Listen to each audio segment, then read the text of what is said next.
دوستانو د یو وخت خبره ده چې په یو کلي کې د ازلان نومي یو کس اوسېدو.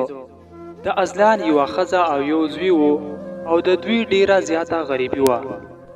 یوه ورځ د ازلان ښځه ازلان ته وایي: ازلانه په کور کې د خوراک دپاره هیڅ څه نشته دی، داسې به د څو پورې چلیږي، د خوراک دپاره څه بندوبست وکړه.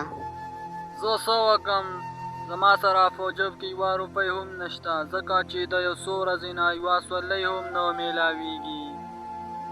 بیا په سباله ازلان خپله ریکشا راوباسي او په روډ باندې د ډیر ټایمه پورې روان وي، خو د سورلۍ نوم نشان پته نه لګي.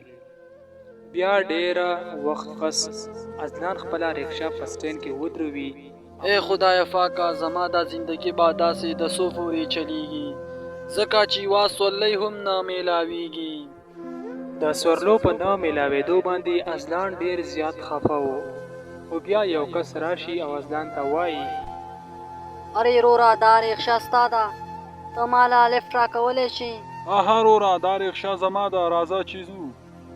بیا ازلان دغه کس په ریکشه کې کېنوي او خپل منزل ته یې ورسوي. دغه کس بیا ازلان له کرایې ورکړي، نو ازلان ډیر زیات خوشحاله شي او بیا د ځان سره وایي: ای خدای پاکه، په دې روپو باندې زه کور ته سودا ویسم یا ریکشې ته تیل ور واچوم. ای خدای پاکه، زه څه وکم؟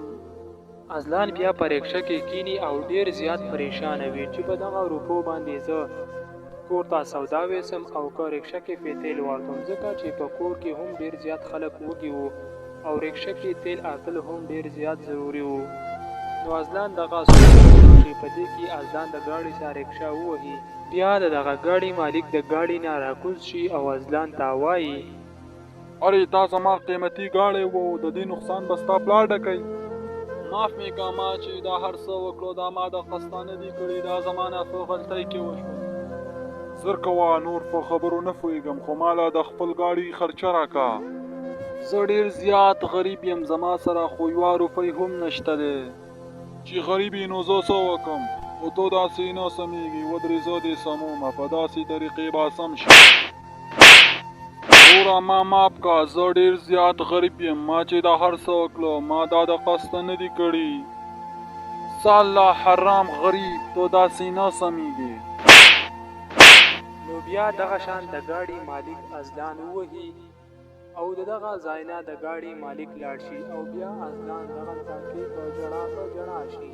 خوږو دوستانو، موږ او تاسو له پکار چې د غریب سړي غریبۍ ته وګورو، نه چې زموږ او تاسو له لږې شان روپۍ راشي او بیا موږ د غریب سړي قدر نه کوو.